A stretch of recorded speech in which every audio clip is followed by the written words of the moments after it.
Hola, buenas de nuevo. En este tercer vídeo vamos a adentrarnos en algo un poquito más complejo, en los sondeos atmosféricos, aunque a nosotros nos van a proporcionar una información realmente limitada o vamos a utilizar una información muy limitada frente a la que nos podrían proporcionar. Fundamentalmente vamos a identificar las inversiones térmicas y ver a qué altura y de qué forma se están produciendo. Para ello vamos a utilizar los sondeos atmosféricos. Vamos a acudir a uno de los más populares, que es el de la Universidad de Wyoming.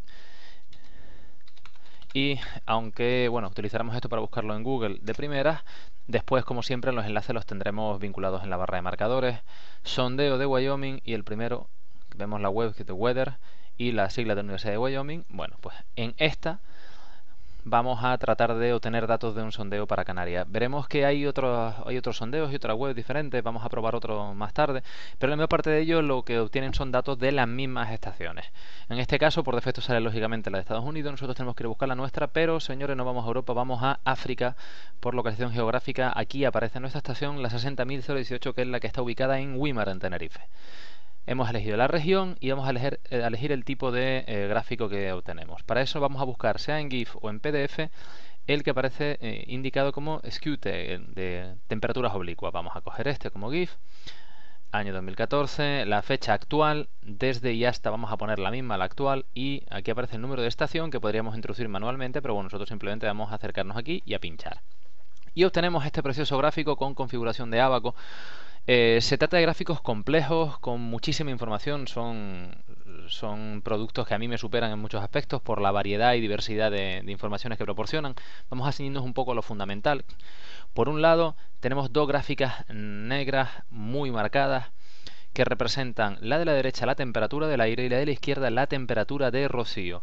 En base a estas dos gráficas se puede obtener muchísima información, sabemos los puntos de condensación, de precipitación y un montón de información interesante. Por debajo, ¿qué tenemos? Temperatura 0 grados hasta 40 y menos 40. Ojo, la temperatura no aparece en un eje vertical, sino en un eje oblicuo, que es el que hemos elegido, es decir, si vemos encima de cada número, aparece, vemos aquí, una línea oblicua que indica la temperatura.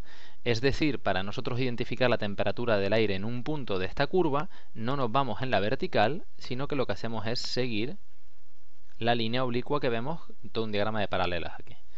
En el eje Y tenemos la altura barométrica desde los 1000 hasta los 100 hectopascales, como recordamos de los anteriores vídeos y de la formación recibida. A la derecha, en este caso, además tenemos un detalle más interesante, y es que nos establecen la altura real equivalente a las alturas barométricas que tenemos a la izquierda. Aquí podemos establecer, si vemos, una serie de comparaciones o confirmar datos relativos a las presiones barométricas que metíamos, por ejemplo, en los meteogramas del NOAA a la hora de determinar las informaciones a las alturas correspondientes a las que estábamos utilizando por encima y por debajo del mar de nubes, de la inversión, como veremos aquí en este caso.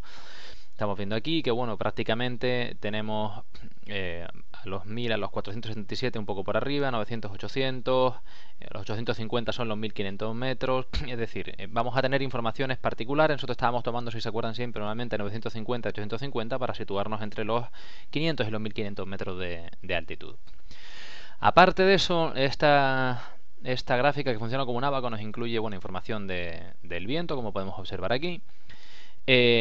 Varias curvas muy importantes, pero en las que no vamos a volvernos muy locos. Esta curva verde que vemos aquí, muy suavita, con esta dirección, es, si no me equivoco, la curva diabática seca. Y esta curva vertical que tenemos aquí es la curva diabática húmeda.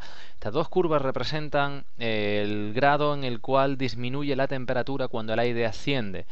La diabática seca, cuando el aire asciende por debajo del 100% de humedad relativa, es decir, por debajo del punto de condensación, y la diabática húmeda, el grado de disminución de temperatura cuando el aire asciende con más del 100% de humedad. En ese caso se va produciendo una liberación de una condensación de agua, una liberación de calor, y el grado al que disminuye la temperatura del aire es menor, pero bueno, no vamos a entrar tampoco en complicaciones con esto. Esa información la tienen también en el temario. Lo importante es que vean que hay esta curva verde y esta curva diabática. ¿Por qué?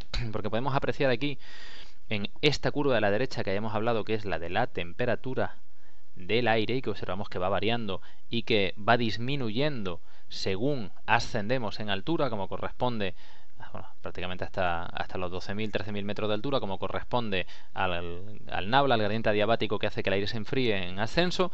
vemos que al principio la temperatura del aire desciende prácticamente paralela a la curva diabática seca, es decir, está ascendiendo y enfriándose por debajo del 100% de humedad, pero según llegamos a esta cota, que viene a estar aproximadamente a 900 metros, cuando está prácticamente, tiene la misma temperatura que la temperatura de rocío, es decir, estamos en un punto en el que alcanzamos casi el 100% de humedad y la condensación. A partir de aquí comienza a ascender la temperatura, la temperatura mucho más paralela, siguiendo esta línea que vemos aquí, a lo que sería la diabático húmedo, es decir, el aire asciende por debajo del 100% de humedad y luego sigue ascendiendo cuando ya ha alcanzado el 100% de humedad.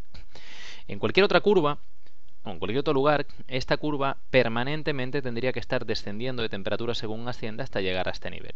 Pero aquí observamos un cambio sustancial. El aire desciende de temperatura y de repente tenemos este escalón, este punto desviado hacia la derecha, en el cual el aire, como podemos ver, realmente no es que ascienda radicalmente de temperatura, dado que, como hemos comentado, la temperatura no se mide en esta vertical, sino según la línea, pero vemos que después de haber bajado por debajo de los 10 grados, prácticamente lo recupera en un ascenso suave y se mantiene paralelo a los 10 grados hasta llegar a esta cota, que está prácticamente a los 800, casi 850 hectopascales, y que vemos aquí que, bueno, que ven hasta sobre los 2000 metros prácticamente, y luego vuelve a continuar el proceso de descenso de temperatura. ¿Qué es esto? Bueno, básicamente esto que tenemos aquí es una inversión térmica. Es decir, el aire, en vez de seguir el proceso de enfriamiento normal que tenía que seguir, sufre un relativo calentamiento. En ocasiones simplemente se limita a no enfriarse o a enfriarse más despacio de lo que debería. Esto genera esa situación tan propia como conocemos en Canarias, de inversión térmica y en nuestro caso mar de nubes, ya que se produce un proceso de condensación justo debajo de la inversión, es decir, cuando el aire asciende y se encuentra con esta capa de inversión térmica, no es capaz de subir, sube con un importante porcentaje de humedad, y lo que hace en vez de ascender es extenderse sobre esta capa horizontal, formando los estratocúmulos y, bueno, lo que es tradicionalmente el mar de nubes. ¿Por qué es tan importante esto? Bueno, como hemos visto en meteorología y veremos incendios forestales, las condiciones meteorológicas por debajo y por encima del mar de nubes son muy diversas, muy diferentes, muy contrastadas y generan una situación sinóptica muy particular para las islas. Por debajo, normalmente aquí tendremos esa condensación en nubes de la humedad, mucha más humedad relativa, mucha menor insolación por el albedo de esa capa de nubes que se genera, y por encima, sobre todo en lo que representa este ancho de esta altura de inversión térmica, ahí tenemos mucha menos humedad relativa. Vemos también que la temperatura de rocío desciende muchísimo, es decir, para que se produzca rocío, para que se condense, la temperatura tendría que ser muy inferior a la que normalmente tenemos en estas alturas. Podría darse, pero es más raro. Se suelen generar humedades relativas más bajas, mucha más insolación, todo ubicado por encima del mar de nubes, sin normalmente nubes altas que impidan el impacto de los rayos solares, situaciones que suelen ser muy ventajosas para los incendios forestales. ¿En qué nos influye esto? Pues normalmente, teniendo en cuenta que nuestras islas tienen unas cotas muy delimitadas, cuanto más baja está la inversión térmica, como es lógico, más altura de la isla queda por encima de la inversión térmica. Es decir, cuanto más baja está esta inversión térmica, o cuanto mayor espesor tiene esa capa de inversión térmica, más superficie de la isla queda expuesta a esos fenómenos de desecación y de insolación que suelen estar asociados a los incendios forestales. Tener cotas de inversión muy bajas suele ser peligroso y suele derivar, como nos ha pasado algunos años, en alerta máxima por incendios forestales, a pesar de que las condiciones de temperatura no fueran especialmente graves. Si recuerdan, en 2013 sucedió. Si tenemos altura de cota de inversión muy elevada, que sucede también en algunos casos, y veremos algún ejemplo, normalmente la situación mejora muchísimo. En ocasiones ni siquiera hay vegetación forestal por encima de esa cota, como suele suceder en nuestra isla, por ejemplo, si la cota estuviera a los 1500 metros de altura, y por debajo del mar de nubes, pues bueno, mantenemos ese perfil relativamente fresco. Todo esto, lógicamente, es orientativo, porque después hay que tener en cuenta los fenómenos orográficos, y todos sabemos que, por ejemplo, en el norte de la isla el mar de nubes se forma con mucha frecuencia. Normalmente no llega a formarse igual en la vertiente sur, cuando pasa el aire allí está afectado por el efecto Foehn, y tenemos otras cuestiones a tener en cuenta, pero sí que es importante que sepan que de estos gráficos podemos obtener este triangulito que casi dan ganas de pintarlo para identificar perfectamente la inversión. Podríamos tener más inversiones en otros puntos de altura, vemos algunos fenómenos similares, alteraciones del ritmo de enfriamiento, pero no vamos a entrar en estas cuestiones. Hay un montón de información, la razón de mezcla de saturación, podemos sacar las humedades relativas, los niveles de condensación. Hay un montón de información que se puede sacar de estos gráficos, funcionan como abacos que realmente a nosotros no nos resultan relevantes. Sí que me gustaría que cogiéramos la costumbre de ir practicando a obtener estos datos, y para eso vamos a probar también una cosa que ya conocemos. Nos vamos a la página del Know Already y vamos a ver que en nuestro querido enlace que ya conocemos, vamos a poner una de las coordenadas que hemos utilizado, estamos utilizando los meteogramas, pero aquí tenemos una opción que es sondeo, sounding. Y en esta circunstancia volvemos a marcar un poco cuando comienza el ciclo, como hemos visto otras veces. Aquí obtenemos cómo queremos que sea la animación, porque nos va a dar la variabilidad en el tiempo, flash, GIF. Vamos a limitarnos a un GIF completo o solo hasta 400 milibares. Vamos a ponerlo completo, gráfico y texto. Vamos a utilizar una vez lo que hemos dicho, temperaturas oblicuas y logarítmico con 96. Nos vamos a dar el máximo de calidad y vamos a utilizar y crear un PDF, como habíamos hecho otras veces. Ponemos aquí igualmente el captcha y nos vamos a nuestro sondeo.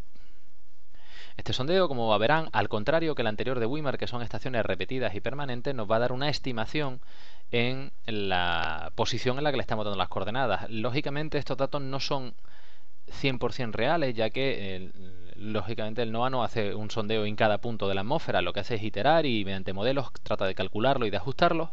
La ventaja del sondeo de Wimar, que se utiliza muchísimo, es que se realiza permanentemente a diario desde la estación meteorológica correspondiente, mientras que este que tenemos aquí está en muchos casos utilizando datos estimados e iteraciones. Pero bueno, vamos a obtener una información que, como vemos aquí, está animada en función del periodo de horas que tenemos aquí hasta 24 horas después de la hora que le hemos dado, y en la que apreciamos un poquito lo que hemos dicho. Vemos la variabilidad del viento, que estos datos vienen lógicamente del mismo modelo que los meteogramas que obteníamos, y vemos aquí pues un poco las curvas que estábamos comentando, y vemos cómo la temperatura se enfría según el gradiente adiabático seco, se curva un poquito, y en un momento determinado vamos apreciando estos cambios en la pendiente, como vemos aquí, que representan la inversión térmica. ¿Por qué se modifican de esta forma? Porque lógicamente las condiciones de la inversión térmica se modifican a lo largo del día y fundamentalmente también entre día y noche, dependiendo de la radiación, de la insolación, de las condiciones de temperatura, etcétera. El de Wimar que hemos visto antes, si no me equivoco, está tomado a las horas 12 de su luz, efectivamente,